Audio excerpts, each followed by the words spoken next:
Good morning and welcome everybody to the weekly recap. As usual, we're gonna talk about existing positions, potential new positions, and newly open positions. Also, we have a question about the invalidation of the remaining 25 to 30% crypto bag. Let's talk about this as well. And other than that, the usual recap. So let's start right away. Let's start with crypto and we will go into your question fluently from here. BTC reacted from the area we looked at for 2 weeks. I'm in a short. It's only on partial size because I had my biggest order up here, but that's totally fine. And I'm also in the upper one still as well. Where is the position? Yeah, it should be this one. So still similar. I mean, the price is still at the same area, right? We're still ranging. The question is now, can we take out those highs? Can we take out those lows? In the end, I don't really care about it anymore. My bias is slightly shifted towards more downside from here. This is also the reason why I sell 70% of my spot bag and spot bags, and simply because we closed below this low here. And I mean, while it could just be a fake down, it could also be the beginning of the end. Nobody seems to look at this behind the wick. We have a full daily body below. We're not able to exceed this. And I mean, once we take out this area here, I would consider more upside, but also with the recent tether dominance close, it doesn't look that bullish anymore.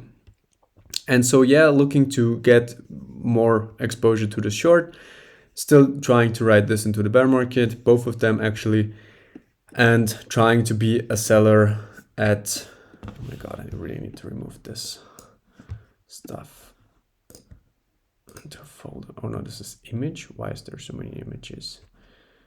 Okay. Let's do this in a folder. Oh, sorry for that. And this, and then bye-bye. Yeah, we are still at higher time frame premium. I mean, nothing has changed from this perspective. And so I'm still trying to be a higher time frame seller up here, not a buyer. And this is what I do with my shorts. And because you ask about the 20, so I have 30% of my crypto bags left. Most of it is in Doge. I have still some XRP. I cut most of the low cap crap coins completely, simply because, they could also just rock to zero, right? Nobody knows. And the bigger ones are actually a little more safe. Let's frame it like this, even though it's just a little more.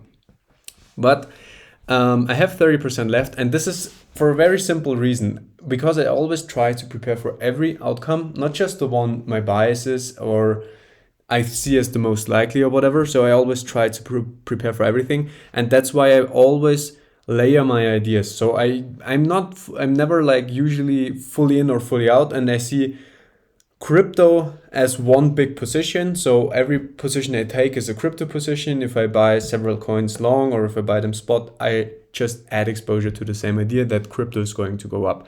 Obviously, we have some kind of short-term outperformance every now and then, but overall, it's moving together most of the time. So to that question with the invalidation, I'm trying to keep those 30% as long as reasonable possible, as said, to hedge myself against being wrong with my main thesis.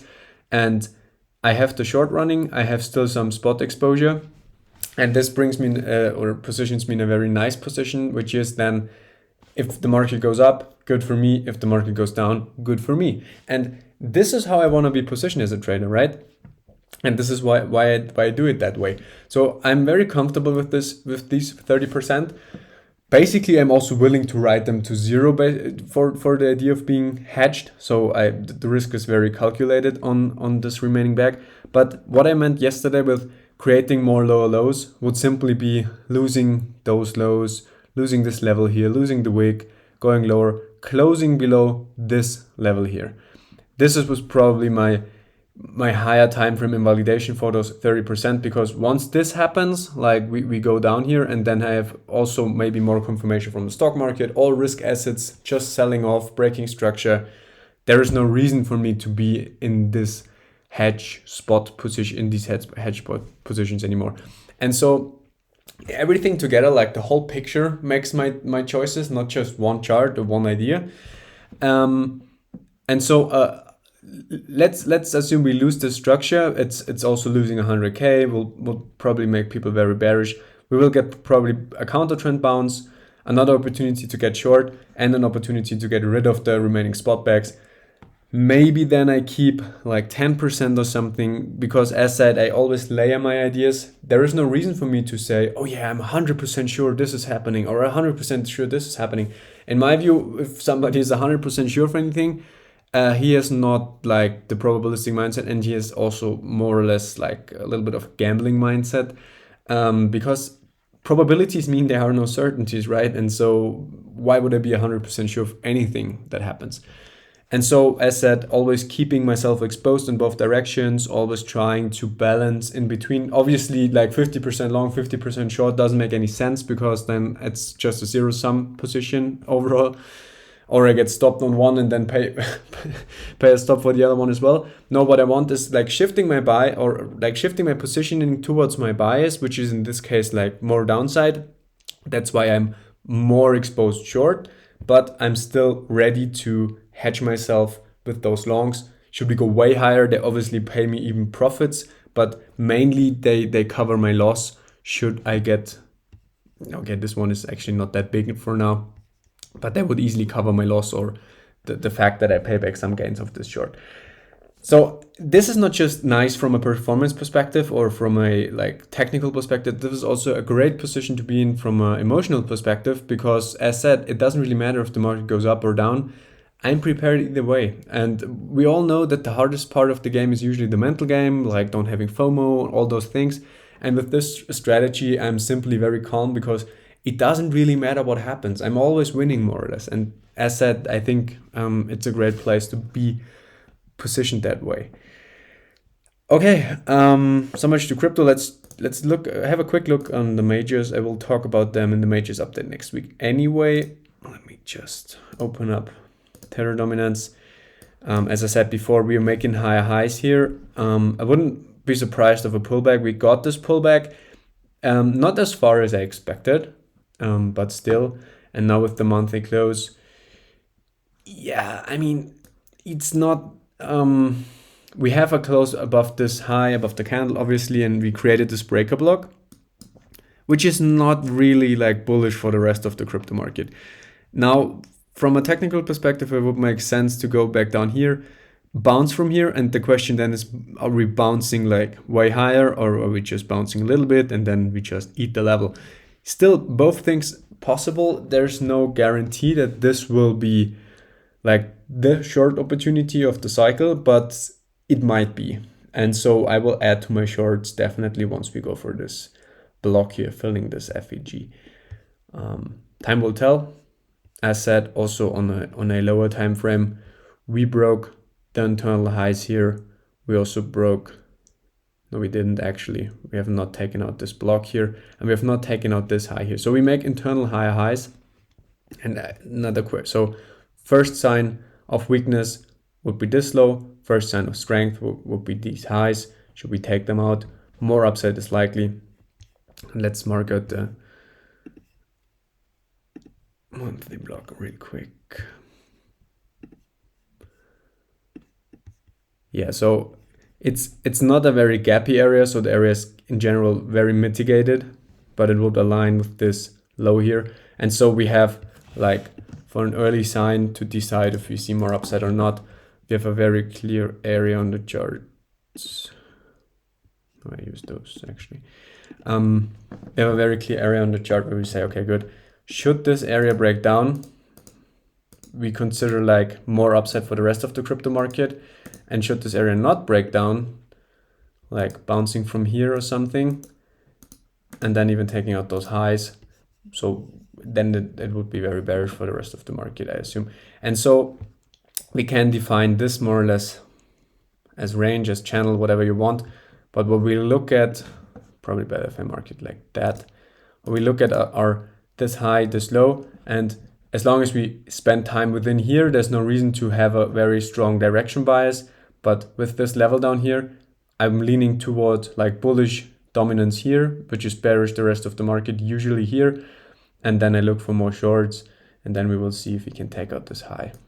And so we can trade this as a range for as long as it lasts. And once we get our direction in either way, we can then like add value or confirmation to our bias of higher or lower.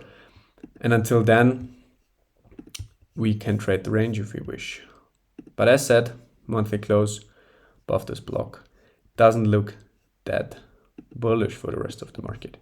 Also on ETH, BTC, I was talking about like this trend getting broken here, but we dive below the trend line again. And as long as we keep on making lower lows here, no higher lows, no higher highs, not taking out those highs here, nothing, just more downside, there is no reason to be overly bullish altcoins or ETH in this case. Even though I think there is a bullish case to be made, I don't think it's the more likely one right now. But time will tell. Prepare for both sides, and also willing or totally fine with proven otherwise. Also here, total 2, everything more or less ranging within this here. And we haven't really got any direction. But as I said also many times before, we closed below this internally. We retested it, now we range. Should we lose those local lows here? Not, oh, this is actually some weird chart. Yeah, but total 3 and total 2 looks pretty similar. Losing those lows here, not that bullish. But for now we are ranging, so not interested as a swing trader to do a lot of things within here. Only my BTC short from last week. Yeah, so much to crypto. Let's see. I saw a comment on Twitter that the stock market is the same as crypto market, just without Wintermute and Binance. What is Wintermute? Wintermute and Binance. Yeah, I mean, let's cover the stock market real quick. I think the stock market is actually pretty beautiful to trade. Market makers. Okay. Yeah, I mean, so the thing is, the stocks are traded like every other asset. So it's a market like every other market. People get manipulated, price gets manipulated, but obviously the market is regulated. And in the regulated market, you cannot do the same stuff like in crypto. I mean, in crypto, we have wash trading, we have several exchanges all having their own coin, able to use this coin as margin, more or less printing money out of nothing and all that stuff. This is not possible in stocks. So in stocks, you need to use the US dollar and buy it on a public listed exchange. And if you go for the biggest assets, they're usually listed at NASDAQ or New York Stock Exchange or whatever. And that first of all means price is way harder to manipulate because these are regulated exchanges and you cannot just create like volume out of nothing. No wash trading, no nothing, or usually most of the time. But it's a market like every other market, and you have institutions and market makers trying to drain money from investors and traders. The thing with the stock market is, the stock market, in my view, is easier to read simply because there is not so much manipulation as said, but also because mainly the game is targeting investors.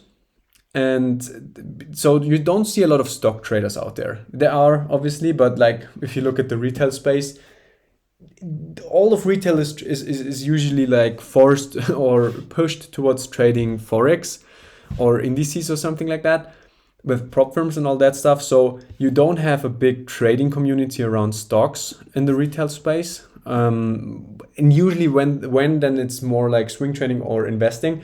And from an investment perspective, the game is pretty simple. You create like bullish narratives for people to buy it and you create bearish narratives for people to sell it. And as said, it's a market like every other market. They want to have people up here buying and they want to have people down here selling, right? It's as simple as that. And I have a prime example. It's also one that is active right now. Almost stop. I said I wait for some closes. Let's see what happens here. But on this like crazy pump here, the last leg higher, which was 100% in just 3 or 4 days, we had a lot of like bullish news surrounding the stock. And it was like clear. It was so clearly written that they want to distribute, and suddenly nobody talks about this stock down here. The volume increases significantly. You see the volume increases here. So people started accumulating, institutions, whales, individuals, whatever, like smart money. And once this big leg started, which is also driven by high volume, they started to offload parts of their bags. So like we did with those TPs. And also they release bullish news around this stock, hydrogen, they have a new project, blah, blah, blah. Nobody cares. And while these things can fundamentally be very bullish long term from a trading perspective or from a short term perspective, it's usually exactly the same stuff as in crypto, just way simpler in my view, because there's way less manipulation. You have way cleaner like supply and demand levels, and those whole moves are so imbalanced, are so aggressive, so volatile that they're so easy to drain, because you get so much opportunities with this volatility in my view. And as said, it's mostly targeting investors. And so if you have basic trading skills, discipline, patience, and you know how to read a chart, I think stocks are way easier to trade. And as said, it's a market like every other market, so you have still manipulation and stuff going on.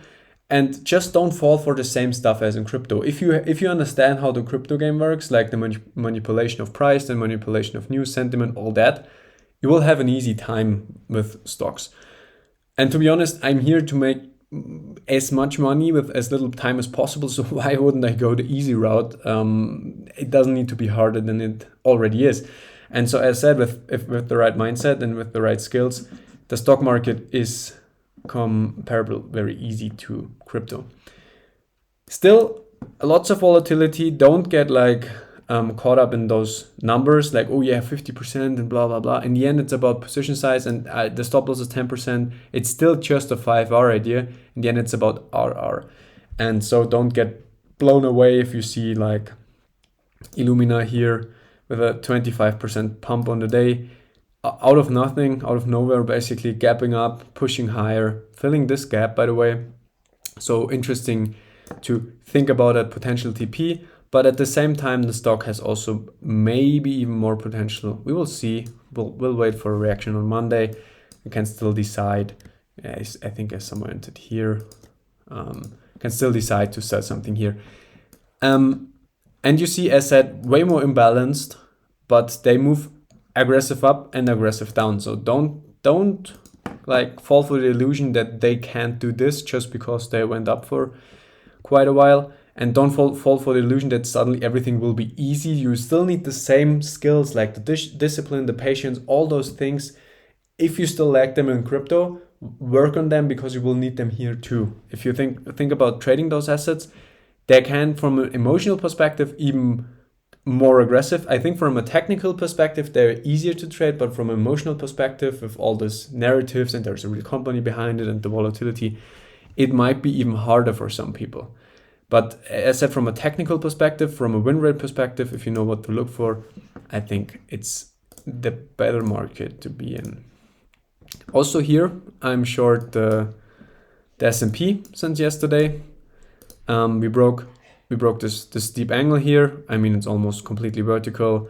We had also some bearish news about Trump and Venezuela, and that they're going to attack and whatnot. Or I don't know. I don't know the details, and I don't really care too much about them. But what I care about is my trading system on stocks, and we broke this steep angle. And so I'm trying to get into a short here, willing to get stopped, simply because I think being on the short side at this area of the chart, it's similar to BTC after 3 years of bull run, after a vertical move. It's definitely worth a stop loss for the fact that if you go into a bear market from here, then this could turn out to be a very profitable trade. And so I give it definitely a shot, willing to pay the stop. Took this one yesterday. If we gap up on Monday like we did here, wouldn't be that nice for my position, but as said, I'm willing to pay the stop loss. And I'm considering, like, should we see some kind of gap like here, the stop loss will not destroy me anyway. I'm on 1% risk, and I'm willing to pay 2 for this position. So I don't think we gap up like 10% or something. So usually if we have a gap, it's somewhat like this, 0.75. And if we do that, maybe it exceeds my stop loss a bit, but that's totally fine. Yeah, no problem with that. Definitely worth the risk. Risk reward is amazing up here for a short. And that's why I did it. And all the other positions, I don't know in which positions you guys are in, because I've shared so many over the recent month. So if you have a specific question on one of them, you can ask them, obviously. I took this one. A lot of people might have seen this. I mean, we gapped down on one day like 60%, and then I thought like, okay, a gap fill here makes sense. And I went long, and this was not the position actually. So I took a stop for this one. And now I'm observing, because I mean, the wick is filled, but this doesn't look as strong. I've based this idea on another trade I've taken. You will also see, if you trade stocks for a while, you will see that some stocks like keep on repeating similar patterns. And we had this crash on Synopsys. You need to consider that Synopsys is a way bigger company with way bigger use case and all that. So it's not the same like Nutella, but at the same time, it did something different. It bounced aggressive. It pulled a little bit back, and I entered here on a long and a short-term position. And at the same time, I TP'd the full TP, TP'd the short-term position here, and it did not like go down as aggressive anymore. So there was way bigger snapback, and now we grind back lower. The long-term position is still untouched. Still having, still thinking it's still a good play, also from a fundamental perspective of this company. While I don't really convinced about this stock from a fundamental perspective, and at the same time it looks way weaker here. We have way more selling pressure into this, and so I don't need to be in those plays. I cut 70% here just because we lost the trend line, and you see how important discipline is. Once I did the TP here, I was like, yeah, but what if it goes higher, right? So it has like crazy potential from a chart perspective. But at the same time, this was my system, right? I trade those stocks in momentum, and the momentum broke simply here. And then I need to be disciplined and TP. And 1 or 2 days later, it nuked 60%. And it was just like the perfect proof of, and it's so funny, because always if I share in the group like, oh yeah, I'm buying this stock, everybody's like, yeah, buying, wow, great. And if I say here, okay, I TP 70%, the reaction is pretty much zero. And I think people are still like rather buying, really love to buying the idea of, oh yeah, it could 10x, instead of then really realizing profits, right? I mean, I bought into the stock somewhere in here, and it did 160% to the top, and I went out like at 150 or something. And it's a great gain. I mean, like, people in crypto would kill for 150% on their assets. So it did that in just a few weeks, and I did a 70% TP. But in the moment, it still can feel like a mistake. And even to myself, while I'm very self-aware and all that, in my view, it still requires discipline to do that. It still feels like a mistake. And as I said, I can see this in the engagement of, oh yeah, I buy something, everybody's hyped. And if I say I sell something, everybody's like, yeah, okay. People in crypto will kill themselves at break even. So yeah, also true. Yeah, so as I said, if you like volatility, if you like trading markets, stocks are beautiful. And yeah, we have also this one, Credo, also doing very well. Very, very well. Just pushing higher. I think our next logical target would be 200 and 215 or something. We will see. Pushing this trade as far as I can. As usual, momentum trailing gets kind of steep. So once we break this down, I will TP more. Maybe I need to adjust those charts a little more often. I always tend to forget to update them. You see 0.5 here, so yeah. As I said, if it pushes higher, that's great. And it's so funny. I told you before, I think last week as well. It looks so much like Oklo, within here. Oklo did it all way faster. So if I go to 2 hour, you will see we went for the all-time high, we wicked it, and then we went a little lower, and then we pushed higher. And if you look at Credo again, what did we do? Not like one-to-one similar, but we pulled back 30%, we went higher, we wicked the all-time high, we pulled back a little bit, very quick in this case, and then we went higher. So in my view, it's pretty much the same structure. And people then always ask me, what do you look for at the stock? What do you look for? And this is, for example, one thing I'm looking for, simply things I have seen before, like things repeat themselves, patterns repeat themselves. And so it's also just experience, like looking at those things again and again and again. And then it's like, oh yeah, this looks like Oklo, let's give it a try. And I was also patient with my stop loss here for this reason. I was talking about this as well. Patient, waited a little bit, and it paid off quite good. A thing I've not expected, to be honest. I'm very surprised about this. I TP'd 80% of my Google play here, and I pulled back to this like trend line, more or less, almost, and then it pumped another like 30%. I did not expect this, but in the end, do I really care? Like I made like 70% from April on Google. Do I really care if it could have gone, yeah, like, I mean, it's almost 30%, which is great. And that's why also a reason why I don't sell everything usually, because those 20%, even though it's not that much, it's still like, I'm still exposed. And as I said before, it's not always about performance and percentage gain and all that. It's also about what helps your mental game. And having those 20% helps my mental game a lot. Simply because I say, okay, good. I could have kept more, but my strategies told me, okay, this is not like the time to be very crazy bullish Google still. And so I TP'd 80%, but those 20%, they're like, yeah, nice. I have another 20% left. And this is the same thing like with crypto. I have 30% left. Should it go higher from here? I'm not the guy who went more or less all in, or you could call it all out, because I have one idea, and then I sell everything, not hedge, not nothing, and it just goes higher, and then I feel like an idiot, and then I will keep doing new mistakes, simply because I do not like treat my mental game as it should be treated. And this leads to more mistakes. Like, think about it. But if you feel like a winner, you will win more often. You simply attract it. You simply think you can do it. And if you think you can do it, you can do it. But if you lose a few times in a row, it usually leads to the feeling of being a loser. And all of those feelings lead to more losses or stupid decisions or trying to make it back and all that. So your strategy should not only always be focused on squeezing the last teeny tiny percent out of it, but mostly also to make the mental game easier, or the hardest part of the game. If it's not the mental game for you, it might be something else, but usually for people it's the mental game. So find something that makes the mental game easier is always my view at things. Yeah, so other than that, if you want to talk about a specific stock or a specific asset, could also be crypto, whatever, I don't care, you just can ask. But other than that, I think I covered everything important. Still in this one, TP 90%. As I said, Nutella, full-blown Deegan play, very nano size, pumped like crazy.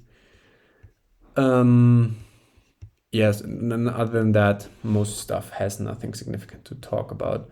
I mean, Tesla grinding high. I saw something about the highest weekly close in history.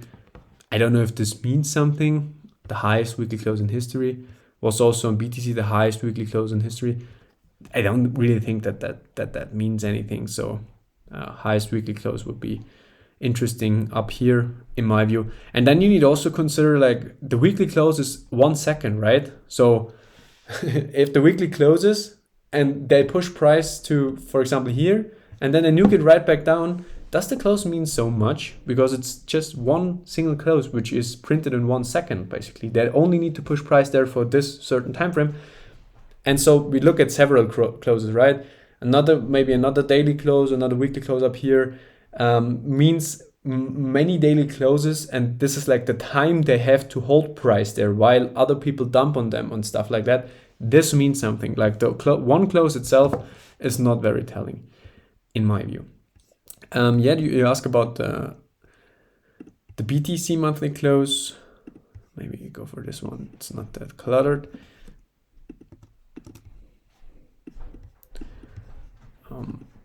It's basically just a range. since July. This is what this chart is telling me. We have big wicks at the top. Big wicks at the top. Speaking for absorption, we have also this monthly candle on above average volume. I mean, it's the index chart. Maybe we should look at for the volume. Yeah, but it's still also on Binance. It's still on very high volume. I mean, we have also a big wick at the downside. So this whole month was a lot of volume was traded up here in both directions probably. But in general, the wicks are bigger at the top. We have bodies all stacked on the side of each other. Like here is the whole volume. And to me, to be honest, it looks like this is very distributive on the monthly. With those wicks, with the increasing volume here in this candle, and just like that we're not able to leave this range. Price is just not able to leave this range in any sense, not on the 2 week. On the weekly, we have this one close a little bit higher, but in general, price is not really able to exceed those levels. And so as long as we don't even take out the body highs, and especially as long as we don't take out those wick highs, there's no reason to be bullish this chart, in my view, especially not at extreme premium. Yeah, so these are my thoughts on the monthly close, to be honest. Hope that made sense.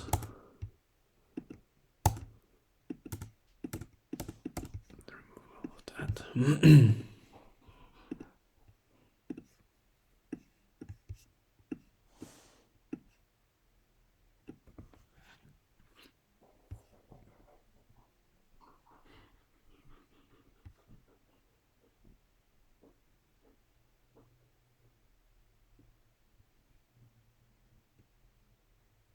Lots of selling pressure here at the 115K. Price does really not want to exceed this at all.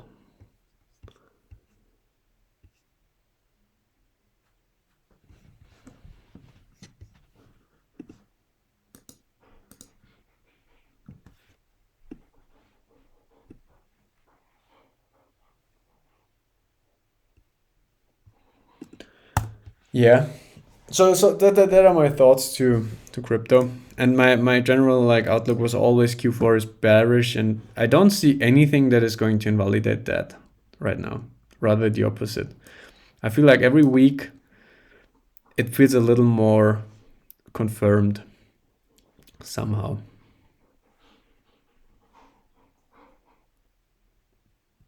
But I also could see like sweeping those highs again, taking the daily block here and filling this FVG, but it doesn't need to happen, right? So we don't need to take every little liquidity, and for that we only need to look at previous tops.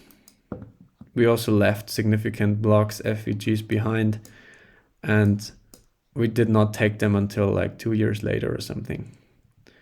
So 3 years almost. So not everything needs to be closed before going down. So this could also remain open, obviously.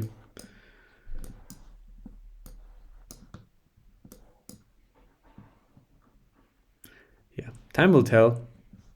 Time will tell. Preparing for everything like as usual is probably the best way to go.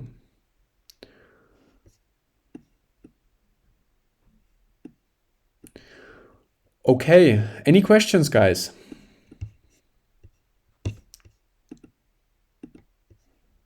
Yeah, somebody asked, he's not here right now, but somebody asked regarding isolated margin use biofin, for example, when I use futures with isolated margin amount I'm longing, shorting, it's already marginal total position.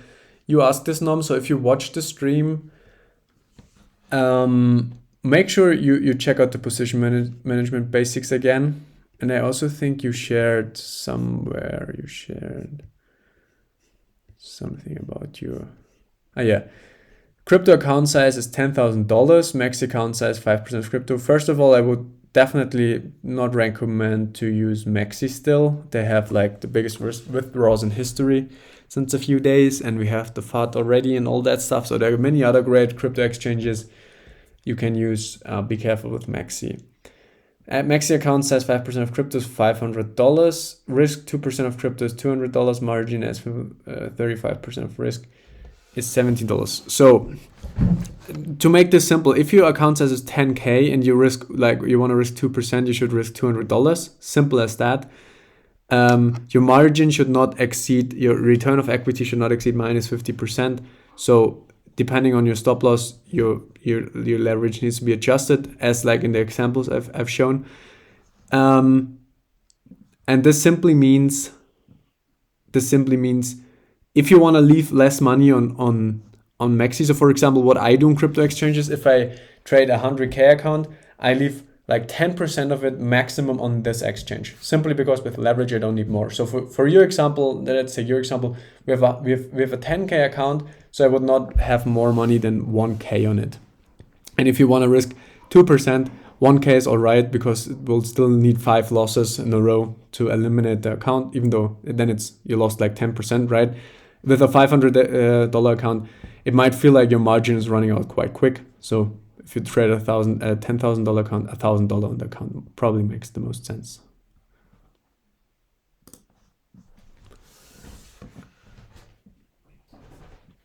Looks like everyone else is sleeping, and so you should change the time maybe so more people could join the live. I know. And the funny thing is, I did this poll about when is the best time, and most people said on Saturday this time, but usually everybody seems to sleep or something. So I thought about like doing it Saturday afternoon my time, because this is usually the time when most people are awake, because it means US people are it's morning already, Europe people are awake, Indian people, Asian people are still awake usually. I mean, for Australian it gets quite late probably, but I mean I can't like suit it for everybody, but I think Saturday afternoon my time is probably a good time frame. I'm gonna change that for next week. Yeah. Makes sense. You're totally right about that.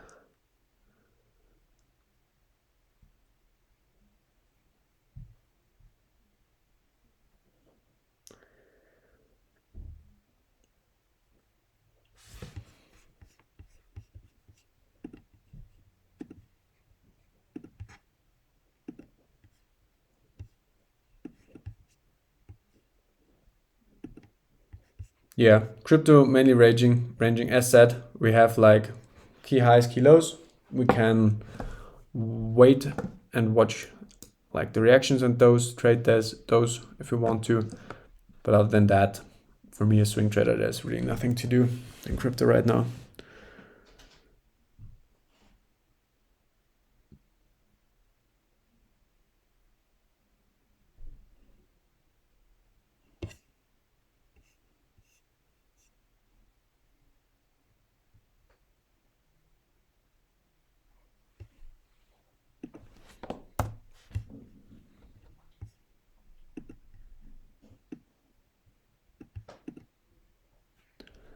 What do you expect from gold and silver in the midterm?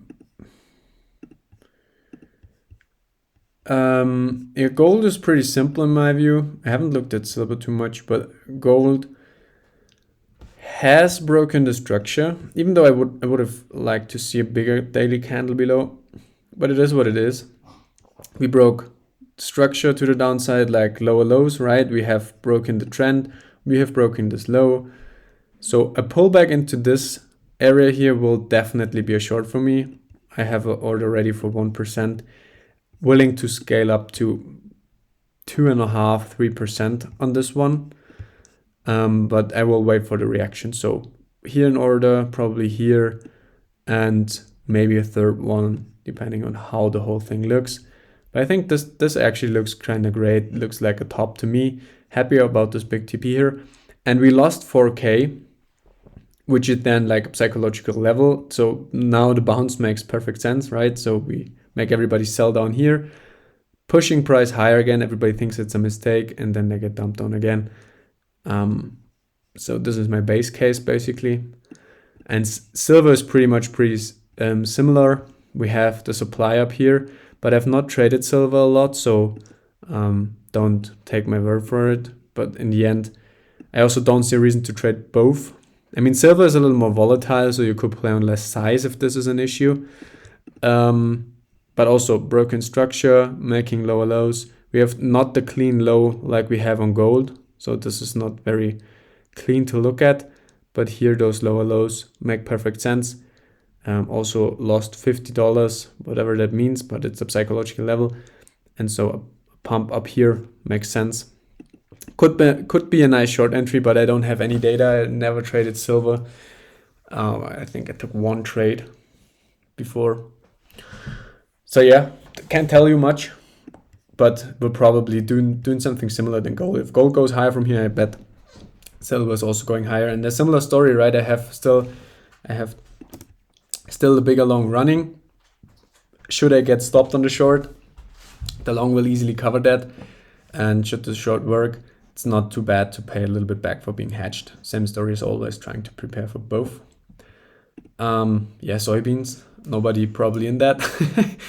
Probably everybody thought it's a joke, but yeah, here we are, soybeans. Even bullish news surrounding soybeans. I think the US want to buy 600 million tons of soybeans from China or something. Some guy linked me below my post about soybeans. As I think people thought it's a joke, but it's actually doing kind of well. So yeah, here I am trading soybeans, and they're more volatile than crypto.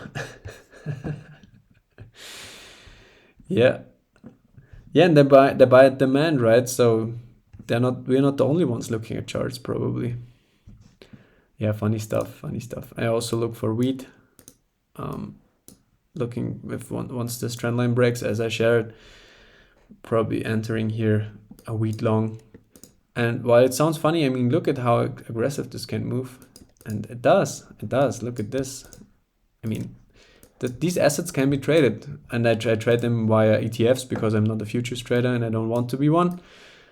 And they're usually not that volatile because it's a basket of several futures, but they still like produce significant returns. And they actually have a use case, right? It's not a crypto coin. Wheat is being used in the real world. And so there's like real demand for that at the right time, usually. Yeah, so soybeans doing well. And I think from my side, that's it. So questions? If no questions, I'm going to wrap the stream up. Don't shy away. We have another 10 minutes. You can ask anything. That's what the stream is for.